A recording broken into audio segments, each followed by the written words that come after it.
Hello guys, welcome to Chelsea Fan TV. We're outside the Stamford Bridge. Father, you're not having my mic until we win a game, alright? That is true. What's time now? So it's 13th of May 2023 and we haven't won a game since last week actually.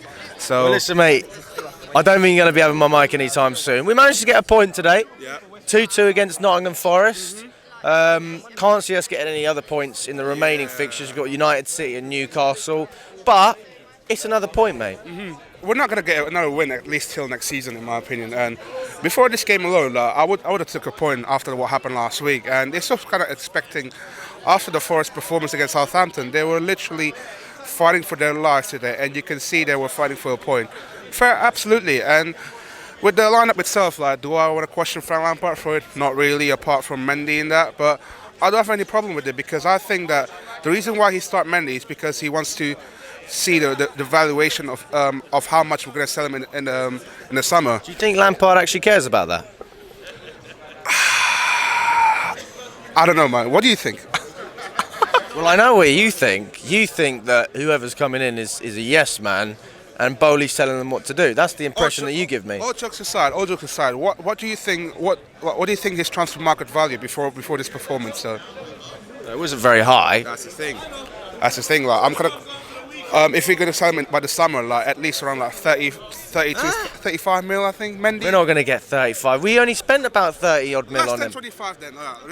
Realistically, less than 25. Mate, you've got to remember as well, he's had like an extra 2 years, so he's older now. He's in his 30s. He's 30 now. Oh my god. Sure he's in his 30s. Oh my god, guys. Sorry about that. Might as well. I think he's still about 10 to 15. But you're going to keep getting lower throughout the interview, mate. By the end of it, it's going to be about 5 million. Yeah.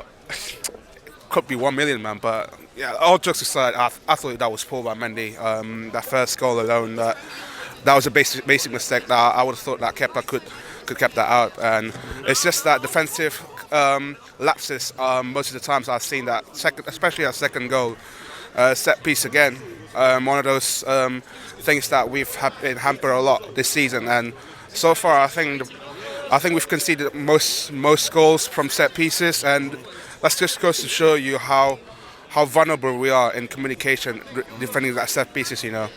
But the thing is, it's not the defenders, it's the goalkeepers, because actually defensively this season we've been pretty good. Yeah. And even though we said Kepa's been one of our best goal players this season, he's still not good enough. So there is a problem in our goalkeeper. There is a problem, but also there is also lack of leadership at the back as well.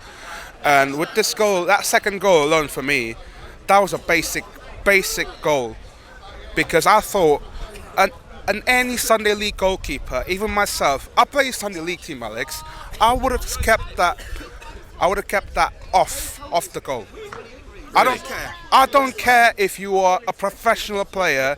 You should make that save, and that's why we've been criticising Mendy ever since the latter stage of the Tuchel season. His downfall has been costing us points after points since after the Tuchel season, coming to this season as well, and understandably so. Why Kepa has been putting in charge in the first place ahead of Mendy this season. So I'm not that angry like some people would, but I was kind of thought that I'm just going to see this mistake that's going to happen this season a lot. But I think a lot of the mistakes from Mendy though were usually with his feet, right? He usually struggled with the distribution, and that's where Kepa's 10 times better than Mendy. But today it wasn't his feet; it was just a typical goalkeeping error. Yeah, that's the thing. That if we're going to go into next season, we need to find a goalkeeper that is more suited to our team, because I feel like at the moment we just have got two goalkeepers that have been inconsistent a lot. Mendy has been inconsistent for me the last 2 years, let alone Kepa for 4 years. So we need to find that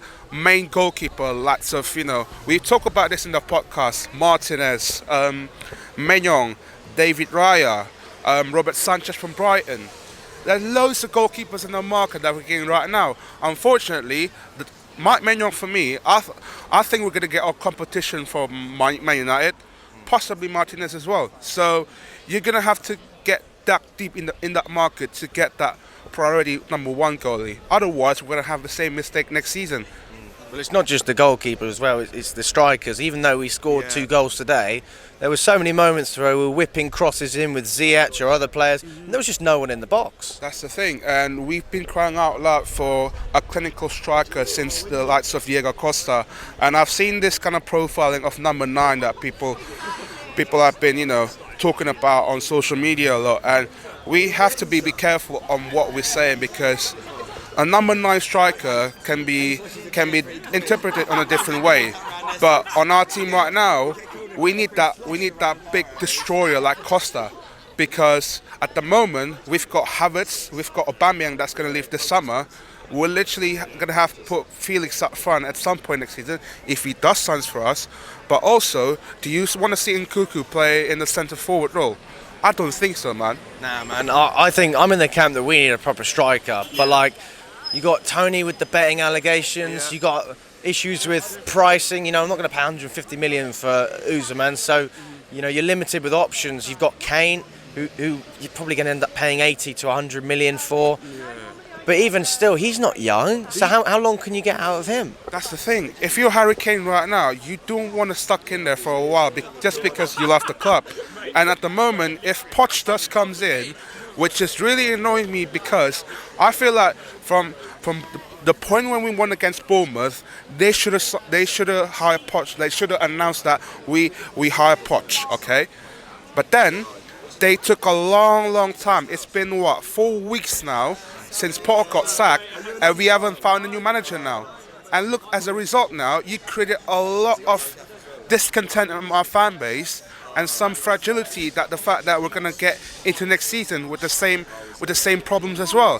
And you remember what Thiago Silva said a couple of weeks ago? He said that we need to put a strategic in place, otherwise we're going to have the same mistake.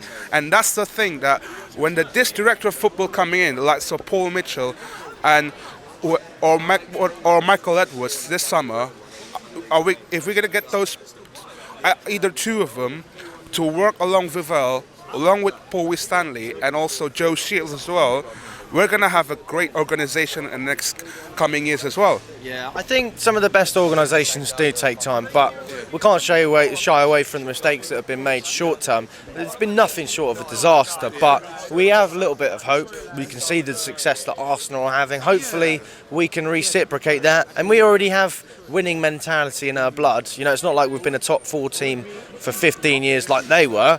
If we can click sooner rather than later, then hopefully we can get challenging. But I'll be honest, Fathur, I can't see it, to be honest with you. I just think we just need to work on the execution. I understand the ideas are there, but it's just that the execution kind of fall all over the place, because last couple of months, the transfer, for me, I thought it has been a spot on. We do need some players to coming in to bred some young, fresh and young talent that feel hunger to play for this team. But at the same time, you've got to have some sort of a strategy. What are we going to do next season? Because at the moment, since we haven't announced Poch, it's been going unknown and sideways, and it's been gone quite a lot quieter than we normally used to be. And we just need to create some of those, some noise inside that board that we're going to announce Poch. But at the same time, I'm looking at the team that we're currently right now. We're going to do a lot of reselling this summer. Do you know what? Speaking of which, when I spoke to you at Arsenal and I said, how many players do you think we should sell, or who? You said it's like open heart surgery. It's like, where do we start? Have any of the players changed your mind today? At the moment, no. At the moment, I still think there's a couple of players that for me there needs to go and that needs to be shipped this summer as well.